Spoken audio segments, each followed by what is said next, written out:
Jill and a bunch of her coworkers finished up for the day and headed out to grab some drinks. It was about 5 p.m. when they hit their first stop, the Brunswick Green, a pub-style place, more chill vibes. They had a few drinks there before moving down the street to a second bar called Bar Etiquette, which had more of a night-out energy to it. Not long after getting to the second bar, Jill sent a quick text to her husband, Tom. Something like, "Hey, come meet us. We're all here having a great time." But Tom didn't see the message. He had already fallen asleep. Jill didn't think much of it, just assumed he was busy or had crashed early, and kept enjoying the night with her friends. It was a great night. But then around 1:30 a.m., the group decided to call it. Everyone said their goodbyes outside the bar, and they started heading off in different directions toward home. One of Jill's coworkers was actually heading the same way as her, so they walked together for a bit, chatting. When they reached the end of the road, the coworker hailed a cab. Before jumping in, he turned to Jill and said, "Hey, can we drop you off on the way if you want?" It was a kind offer, but Jill politely turned it down. She lived close by, just a short walk from the bar, so she felt like it would have been more trouble than it was worth. An extra stop for the driver, for a walk she could do in a few minutes. So Jill turned down the offer for a lift and told her coworker, "Thank you, but no thank you." She said she was totally fine walking home. It wasn't far, just a short walk. So her friend got into the cab and left, and Jill started walking home alone. A couple of hours later, her husband, Tom, woke up in the middle of the night. He turned over, expecting to see Jill next to him in bed, but she still wasn't home. At first, he probably figured she was just running late. Maybe she lost track of time. Maybe she stayed out a little longer with friends. But he checked his phone and tried to call her. No answer. So he sent her a couple of texts. "Where are you? Are you okay?" Still nothing. He waited, watching the minutes tick by, hoping she'd reply. But there was no response. He tried calling again. Still no answer. And now his mind started racing. Worry took over. Something wasn't right. By now, Tom was too anxious to go back to sleep. He couldn't just sit there and wait. It was around 4 a.m. at this point, and Jill still hadn't come home. This wasn't like her. She never stayed out this late, not without letting him know. So Tom got up, got dressed, and went out into the night to look for her. Luckily, Jill had texted him earlier saying she was at Bar Etiquette, so at least he had a starting point. He walked all the way there, retracing the exact path Jill would have taken on her way home. But she wasn't there. He kept calling, kept texting, nothing. Still no response. No sign of her anywhere. So he kept walking, all over town, checking every corner, every route she might have taken, trying to spot anything at all. By the time it hit 6 a.m., the sky was starting to lighten. Morning was breaking, and Jill was still missing. That's when Tom knew he couldn't wait any longer. He needed help. He had to report Jill as missing. So the police came over and sat down with Tom to go through everything. They quickly realized Jill's phone must have run out of battery. When they tried calling, it went straight to voicemail. And now, it was morning. People were waking up. And Jill's friends and family were starting their day by finding dozens of missed calls and texts from Tom. He'd been trying to reach everyone. As soon as they found out Jill was missing, her family jumped into action. They all rushed to meet Tom. And by the early hours of the morning, everyone was out there, searching, calling her name, doing everything they could to bring her home. While some of Jill's friends and family were out on the street searching, a few of them stayed back at the house and started mobilizing online. One of them created a Facebook page called Help Find Jillmar. It wasn't just a post, it was a full campaign.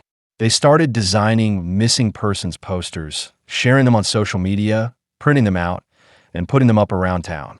It was all hands on deck from the moment the sun came up. Because this wasn't like Jill. She wasn't the kind of person to just disappear after a night out.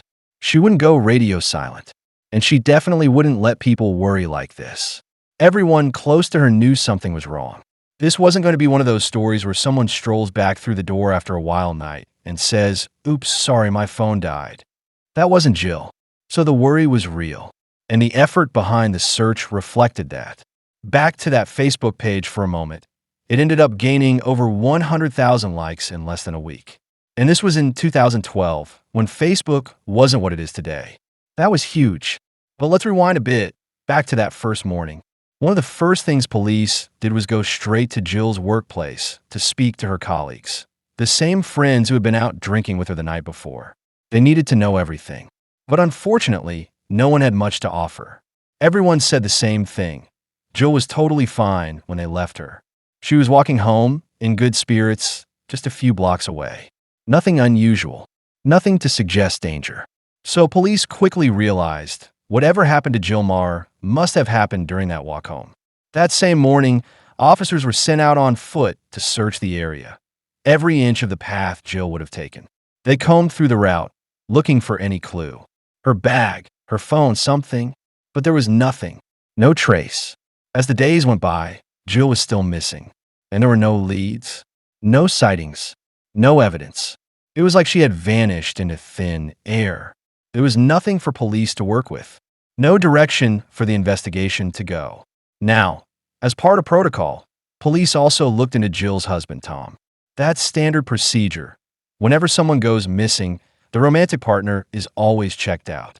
Spouses, boyfriends, exes, they're the first people police look at. But after bringing Tom in for questioning, it was clear he wasn't involved. He was devastated, genuinely terrified. He had a rock-solid alibi. Everything he said lined up. Police quickly ruled him out as a suspect. Same with Jill's co-workers from that night. Each one had a clear alibi. People who saw them get home safely, time-stamped cab receipts, texts, everything.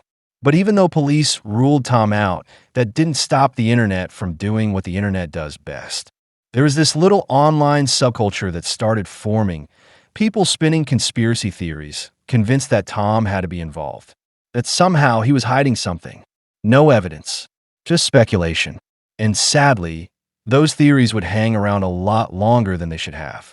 Online, the theories kept swirling. People on social media, these so-called armchair detectives, started saying things like, it's a bit suspicious that Tom was the one who noticed she was missing, or why aren't police looking more into him? Even though the authorities had already publicly ruled him out, some people just couldn't leave it alone. It was classic internet behavior. Nosy people with nothing better to do, inserting themselves into a tragedy they didn't understand. But while all that noise was happening online, something finally happened in the real investigation. 3 days after Jill went missing, police got their first big lead. Her handbag was found. It was just lying there on a random street, not far from where she lived. And it wasn't just the bag. All of her belongings were still inside. For the police, this was deeply troubling.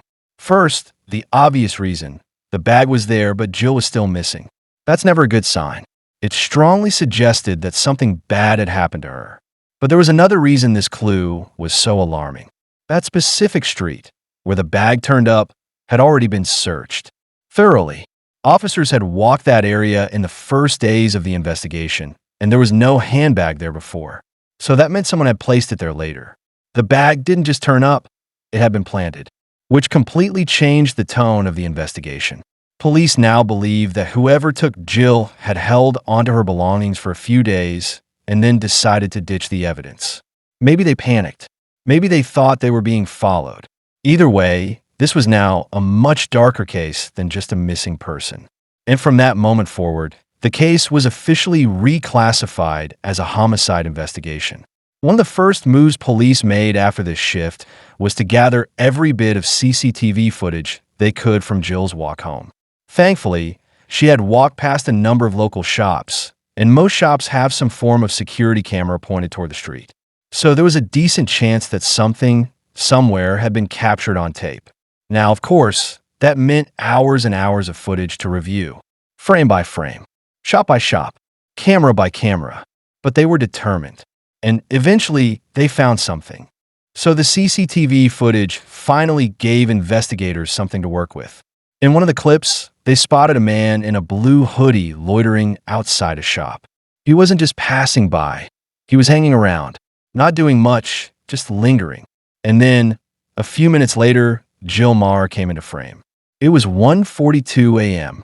You can see the man in the hoodie strike up a conversation with her. He steps toward her.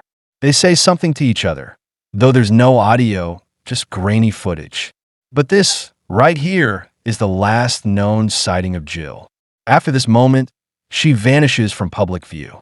So, of course, this man in the blue hoodie instantly became someone police want to talk to.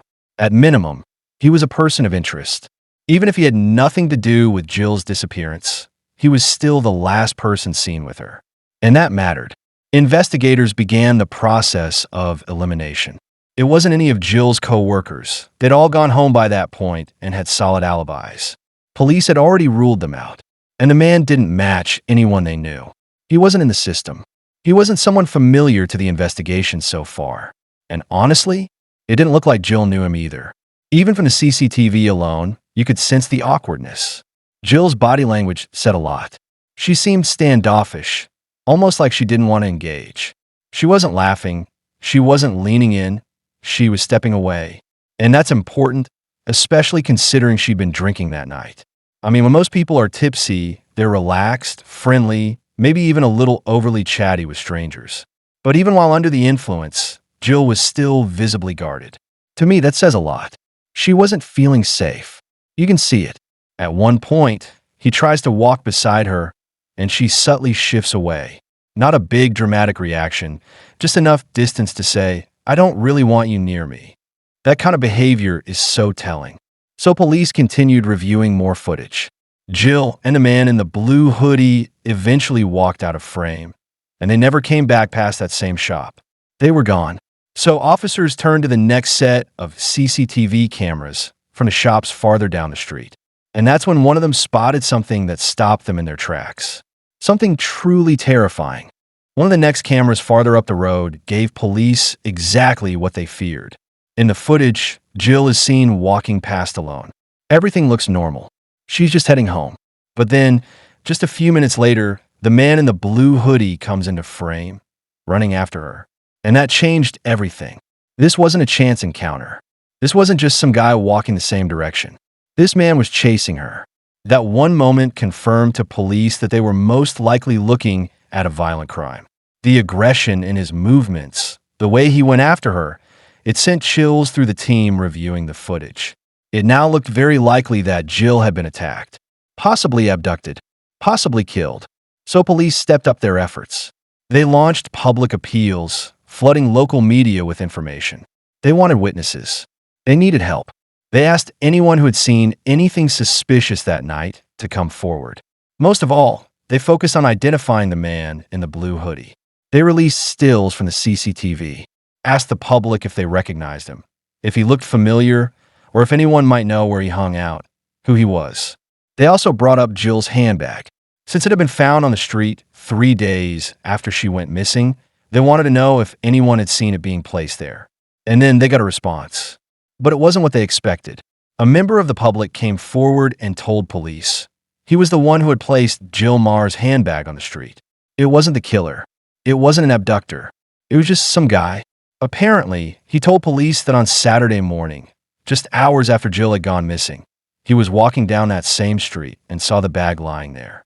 Now, that in itself is concerning, because that meant the bag had been there since the morning after her disappearance, right out in the open, and somehow nobody noticed it. But this guy, he said he didn't know Jill was missing at the time.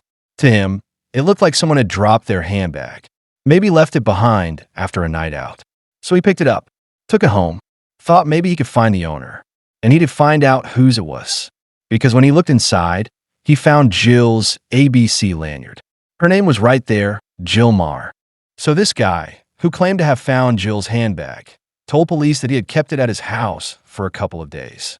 His story was that he had no idea Jill was missing when he picked it up. He just saw a handbag lying on the street early Saturday morning and thought, "Oh, someone must have dropped this." He said he took it home, planning to return it to its owner. But then, a few days later, he turned on the news.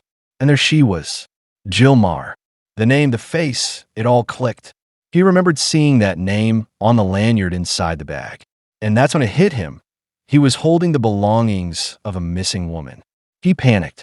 Even though he said his intentions were innocent, he admitted he was scared the police might think he had something to do with her disappearance.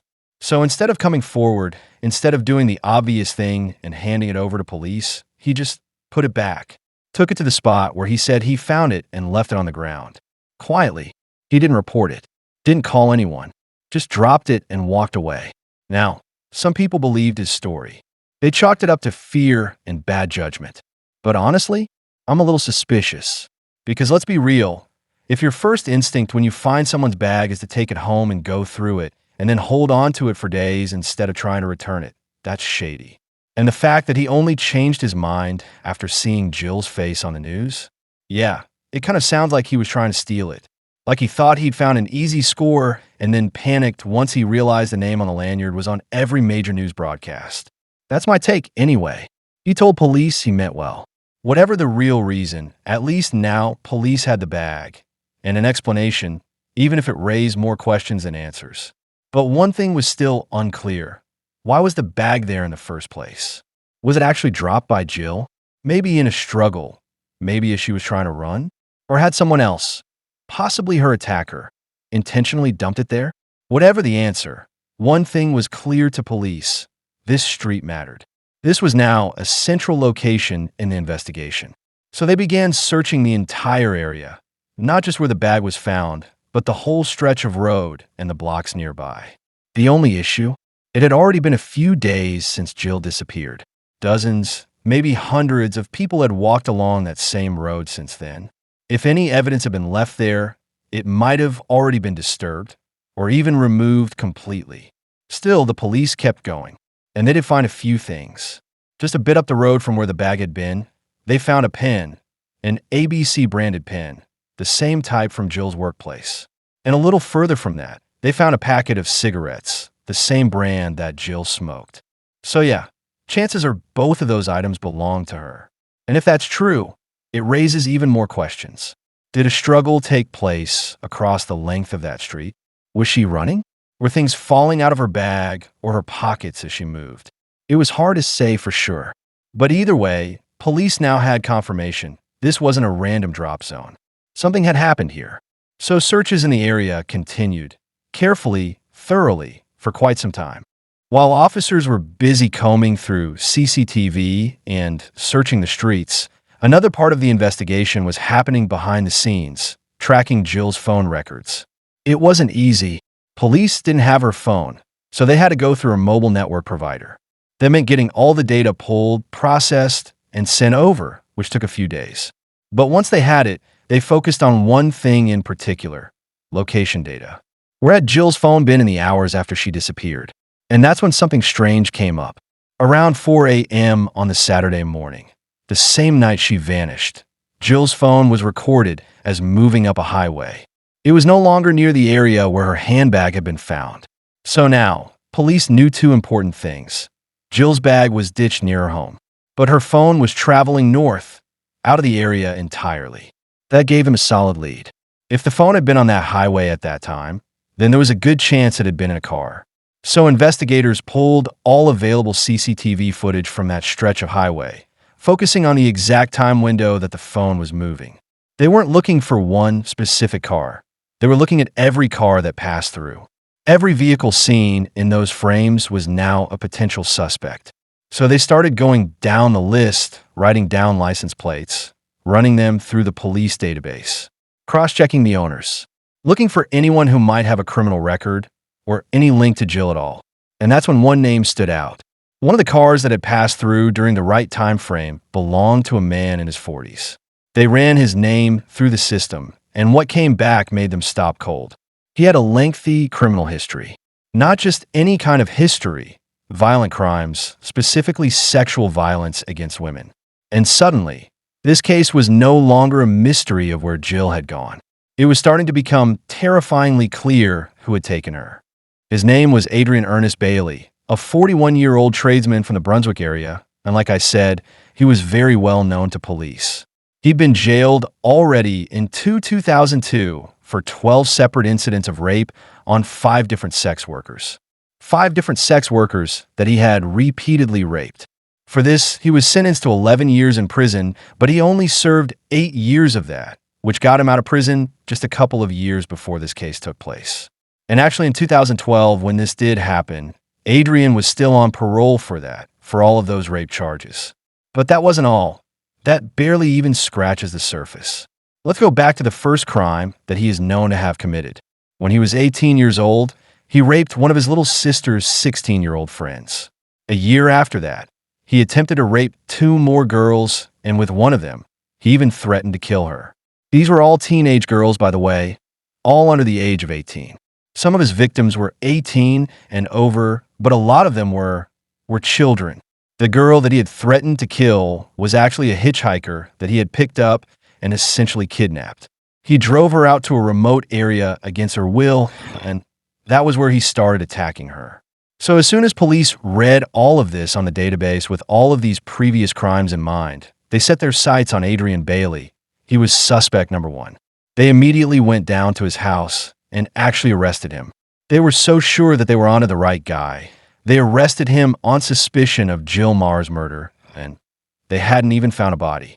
After arresting Adrian Bailey, police transported him straight to the station for questioning. Meanwhile, a separate team of officers stayed back at his house to begin an immediate search for clues. And in his bedroom, they found something that practically stopped them in their tracks: a blue hoodie. It was identical to the one worn by the man seen in the CCTV footage, the same man last seen speaking to Jill Maher before she vanished. That alone was huge. But they didn't stop there. Inside the house, they also found a smashed-up SIM card. At first, they had no idea whose SIM card it was, but the fact that it was deliberately destroyed made it suspicious. So they bagged it up and sent it off for analysis, hoping it might be connected to Jill.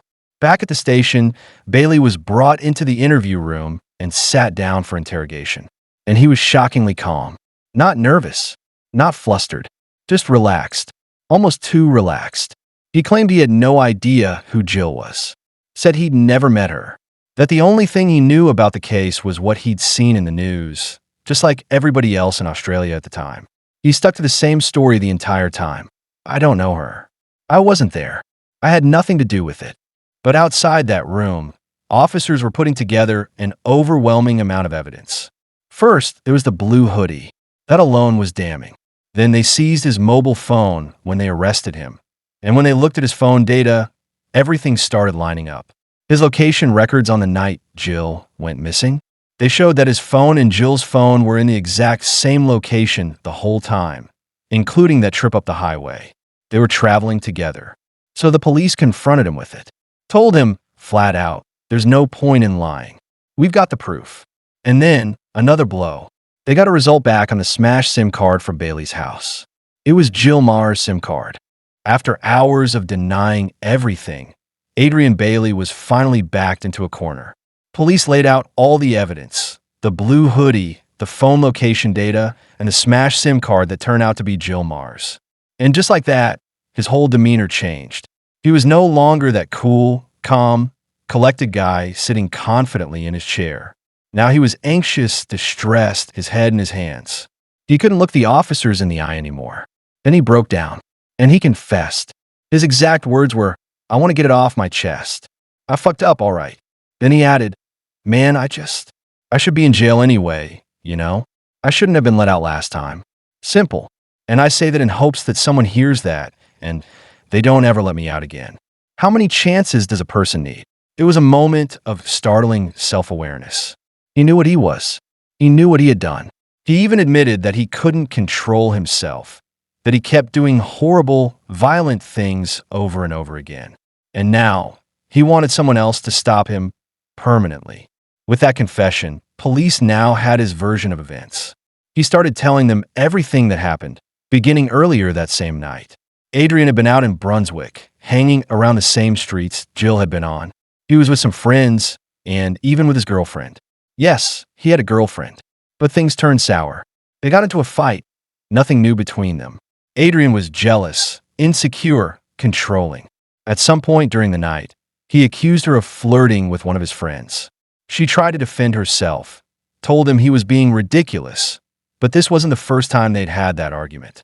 In fact, they'd had it many times before, and she knew how it always ended. She never won. So this time, she didn't even bother trying. She just got up and left. He'd ruined the night. She wanted to go home. As she walked out, Adrian started begging her to stay, calling after her, texting her, apologizing. "Please come back. I'm sorry." But she wasn't having it. She said no. She told him she was done for the night, and she went home. In the end, Adrian gave up trying to get his girlfriend to come back out. He stayed at the pub and kept drinking with his mates. But anyone around could see he wasn't okay. That argument had gotten to him. He kept bringing it up, kept calling his girlfriend names, dragging her character down in front of his friends, getting more and more fired up. And the more alcohol he poured down his throat, the more bitter and volatile he became. By the time the night was wrapping up, Adrian was drunk, angry, and agitated.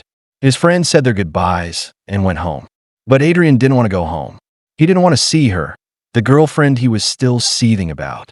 But he also didn't know where else to go. It was the early hours of the morning, and he was just left wandering. So he started walking, just pacing the dark, quiet streets of Brunswick, fuming, aimless, and drunk.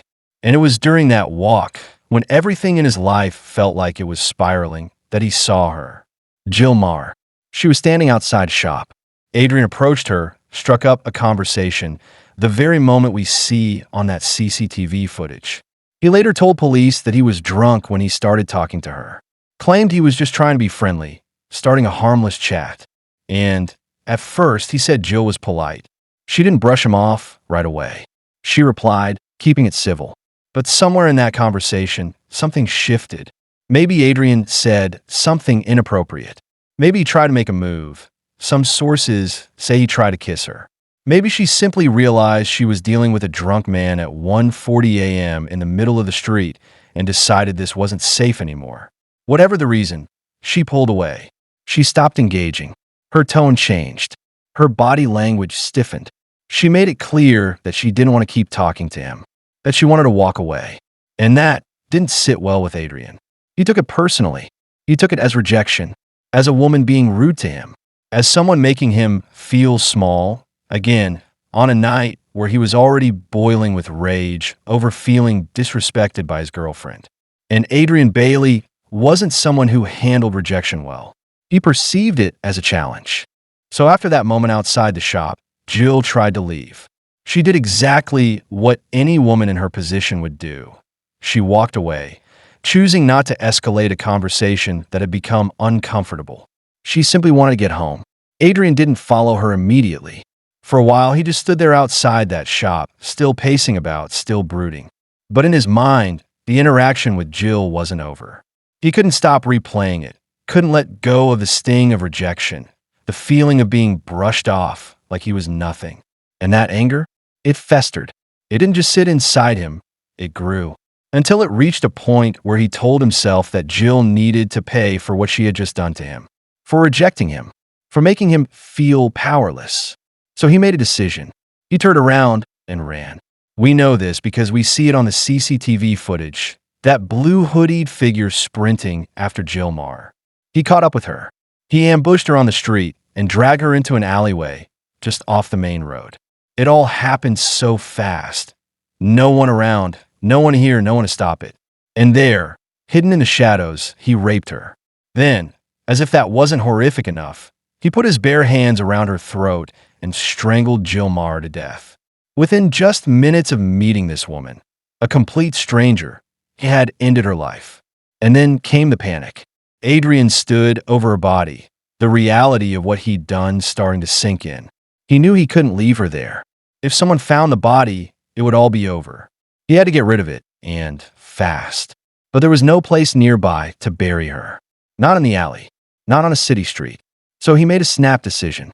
He left Jill's body in that alleyway, just lying there, and ran home. He got in his car and drove back, and her body was still there. No one had found her. The streets were quiet. So he popped the trunk, loaded Jill's lifeless body into the boot of his car, and started driving. He didn't know where he was going. He just drove. He drove for around 30 minutes until he came across a dirt road that seemed isolated enough, quiet, remote, hidden from view. To him, that was good enough. Adrian had picked up a shovel when he went home to get the car. Now, under the cover of darkness, he dug a grave. But it wasn't a real grave.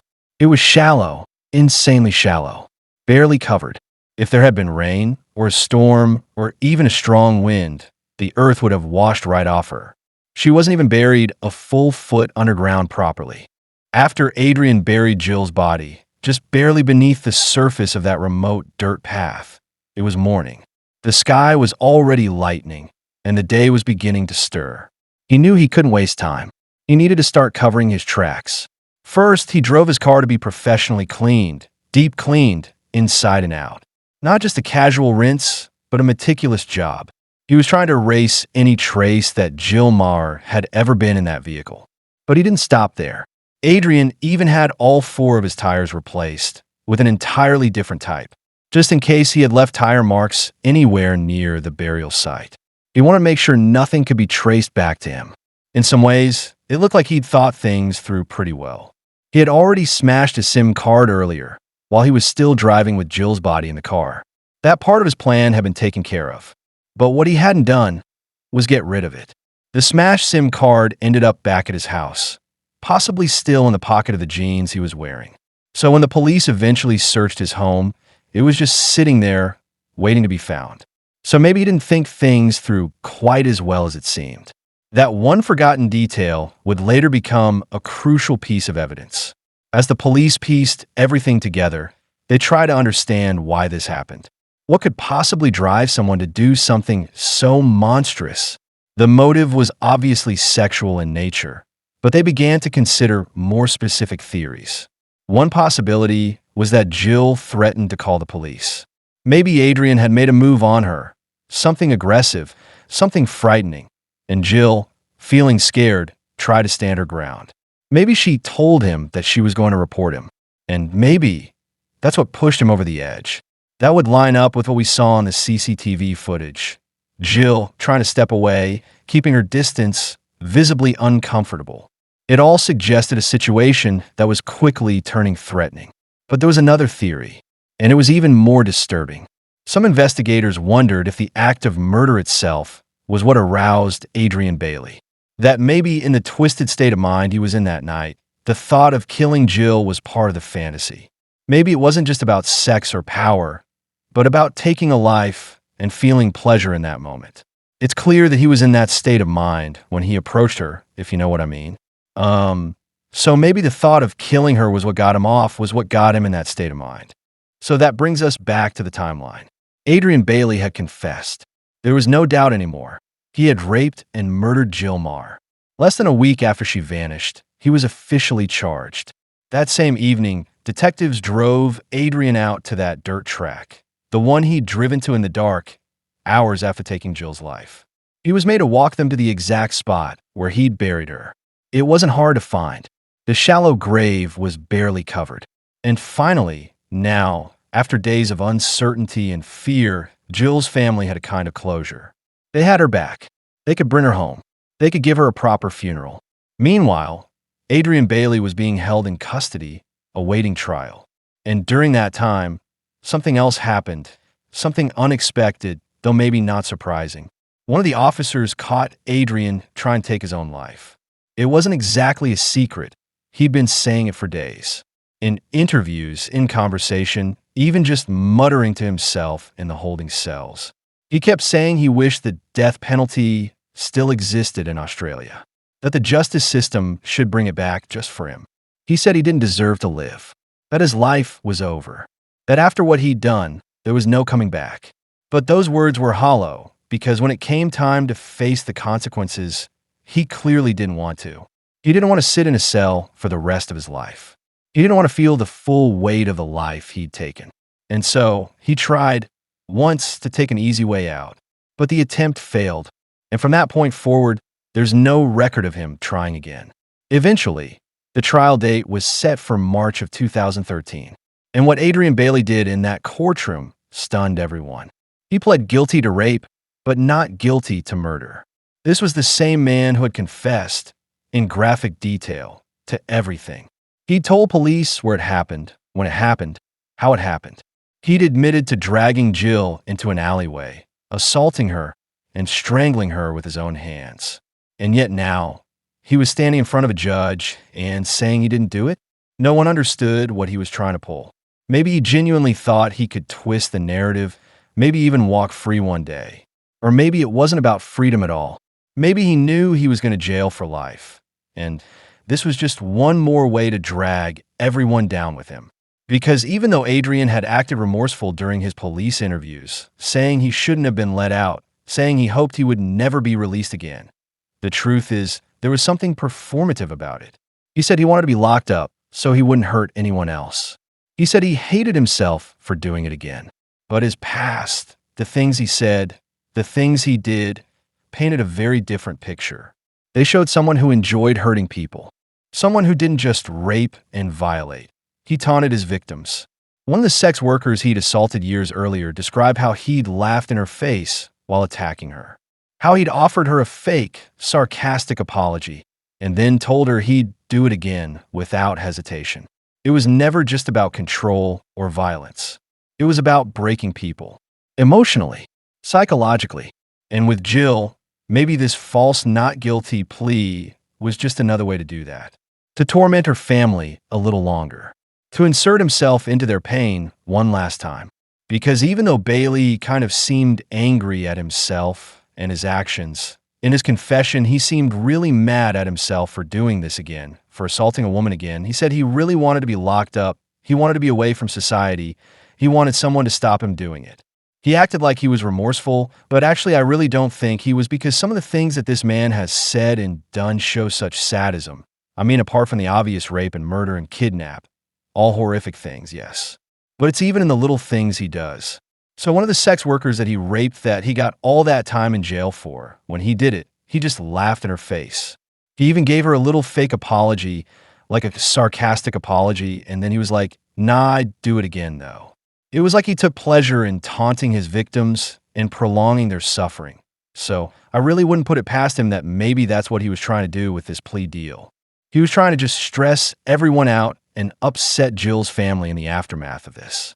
I think he just liked seeing his victims in pain. It didn't matter what form it came in, physical, emotional, psychological. He just liked causing misery. He liked upsetting people. That's what drove him. That's what gave him satisfaction. But thankfully, not long after entering that shocking plea of not guilty to murder, Adrian Bailey changed his story again. Just a week or two later, he stood before the court and finally pleaded guilty to everything. To rape, to murder, to everything he'd already described in disturbing detail during his police confession. Because of that, there was no need for a long, drawn-out trial. There would be no courtroom battle, no prolonged suffering for Jill's family. All that was left was sentencing.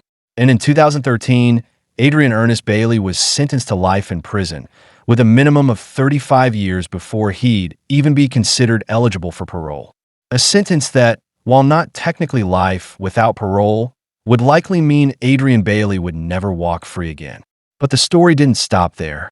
Not even close. In the weeks that followed Bailey's arrest and sentencing, a wave of women came forward, dozens of them. One by one, they told police that he had attacked them too. Rape, sexual assault, attempted kidnapping, things that had haunted them for years. And for whatever reason, these women hadn't come forward before. Maybe they were afraid. Maybe they didn't know who their attacker was at the time. Maybe they couldn't clearly identify him in the dark. Or maybe they just didn't think anyone would believe them. But now that his face was plastered all over the news, now that the truth was finally out, now that he was behind bars for good, they finally felt safe enough to speak. Safe enough to report what had happened. Safe enough to say his name out loud. And because of their bravery, Adrian Bailey was hit with more charges. More trials. More convictions. He was sentenced to additional years in prison for these new cases, for assaults, for rapes, for kidnappings that had previously gone unpunished. It became increasingly clear that this man, Adrian Ernest Bailey, had been a predator his entire life. From the age of 18, when he raped his sister's friend, to the serial assaults on sex workers, to that final, devastating night with Jill Meagher. His crimes had followed a consistent, disturbing pattern. And the most painful truth of all, none of this should have happened. Not the assaults, not the trauma, certainly not the murder of Jill Meagher, because Adrian Bailey should never have been free in the first place. He was on parole when he murdered her, already convicted of dozens of sex crimes, already known to be dangerous, and somehow still walking the streets of Brunswick, unsupervised. There's a reason parole systems exist. And isn't it so that stuff like this doesn't happen? Obviously, he wasn't being monitored well enough. Obviously.